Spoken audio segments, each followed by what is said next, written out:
Hai, jumpa lagi dengan Babe Buset. Assalamualaikum warahmatullahi wabarakatuh. Semoga sobat-sobat semua selalu dalam keadaan sehat walafiat, aktivitas lancar, dimurahkan rezeki dan barokah. Kali ini Babe akan melanjutkan berbagi pengetahuan belajar C++ tingkat dasar bagi pemula, yaitu khususnya pembahasan struktur dasar algoritma. Untuk melanjutkan pembelajaran C++ tingkat dasar, jangan lupa di like, komen, subscribe, dan share ke seluruh dunia supaya channel Babe terus berkembang.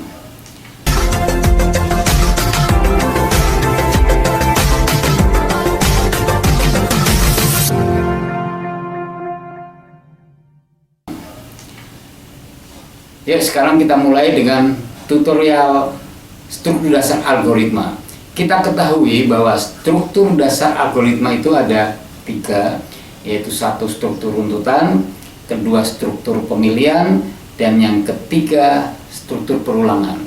Karena 2 struktur sudah dibahas minggu yang lalu, yaitu struktur runtutan dan struktur pemilihan, kali ini Babe hanya akan membahas khusus struktur perulangan. Nah, sekarang apa fungsi tutup perulangan pada C++? Jadi, seandainya kita ingin mencetak perulangan sebanyak 100 kali dan menuliskan secara berulang-ulang, tentu akan tidak efisien dan membutuhkan waktu. Atau mungkin melakukan perulangan yang jumlah perulangannya tidak diketahui, akan melakukan berapa kali perulangan. Nah, yuk misalnya kita akan melakukan perulangan seperti pada komputer berikut ini. Nah, kita akan mencetak tulisan berupa tutorial penggunaan C++ sebanyak 5 kali. Itu sangat tidak efisien, ya, tetapi kita bisa menggunakan dengan fungsi-fungsi perulangan. Nah, ini hasilnya. Fungsi perulangan pada program C++ untuk menguji suatu kondisi di mana kondisi suatu aksi dilakukan proses perulangan sampai suatu kondisi tersebut terpenuhi atau tidak terpenuhi dan proses perulangan baru berhenti. Terdapat beberapa statement implementasi fungsi perulangan pada C++, yaitu 1 for, kemudian while, dan do while. Ya, sekarang kita mulai dengan pertama perulangan for. Ya. Statement for akan dilakukan proses perulangan yang nilai awal dan nilai akhir sudah diketahui dan akan dilakukan perulangan setelah pengujian yang sudah ditentukan kondisinya. Jadi proses akan berhenti jika kondisi akhir sudah terpenuhi. Itu untuk perulangan for.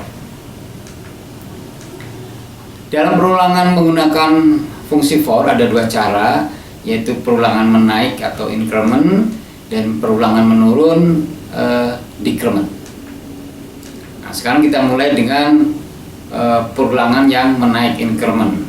Nah, ini dilihat di layar, yaitu for i sama dengan 0, i lebih kecil 5, i plus plus. I plus plus itu sama dengan I sama dengan I plus 1.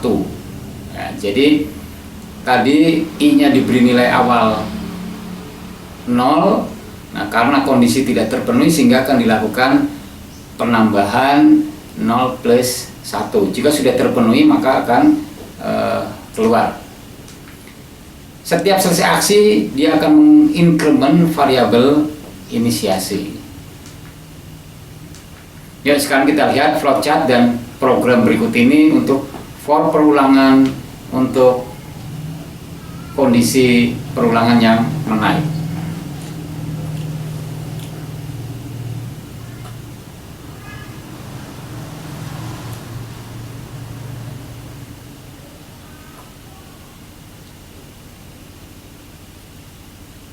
Nah, ini kita lihat.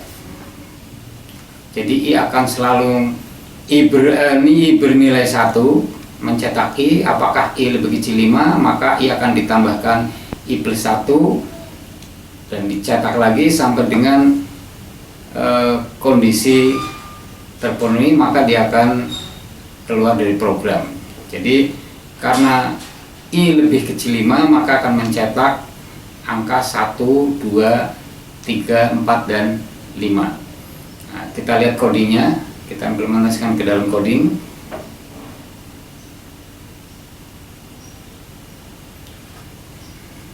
I mula-mula diberi nilai 1, kemudian akan dilakukan pengujian.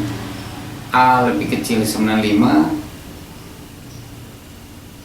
Jika ya, maka akan dilakukan penambahan I sama dengan I plus 1. Nah, ini kita lihat hasilnya. Nah, itu hasilnya menjadi 1, 2, 3, 4, 5. Sekarang kondisi menurun. Kondisi menurun sebetulnya sama saja, hanya yang kita balik itu adalah kondisinya, ya. Kemudian nilai awalnya juga kita balik. Kalau tadi I-nya sama dengan 0, sekarang I-nya sama dengan 5. I lebih besar sama dengan 0, maka dia akan dilakukan pengurangan I sama dengan I min 1, ya. Sampai kondisi sudah terpenuhi, maka dia akan keluar dari program. Jadi setiap selesai aksi dia akan menulis jumlah 1 dari variabel inisiasi. Yuk sekarang kita lihat flowchart dan programnya. Nah, ini kita lihat flowchartnya. I mula-mula diberi nilai 5. Apakah 5 lebih kecil sama dengan 0? Salah, maka dia akan dilakukan pengurangan 5 min 1, dan akan dilakukan pengulangan sampai dengan 0 lebih kecil sama 0, maka dia akan keluar, sehingga menghasilkan output 5, 4, 3, 2, 1. Oke, sekarang struktur perulangan while yang kedua. Statement while digunakan untuk mengeksekusi blok proses secara berulang. Proses akan dilakukan perulangan selama kondisi yang ditentukan benar-benar, dan proses akan berhenti jika kondisi yang ditentukan bernilai salah. Sekarang kita lihat di komputer untuk kita lihat flowchartnya. Ini lihat flowchartnya, variabel nilai awal dilakukan pengujian. Jika benar maka dicetak nilai K.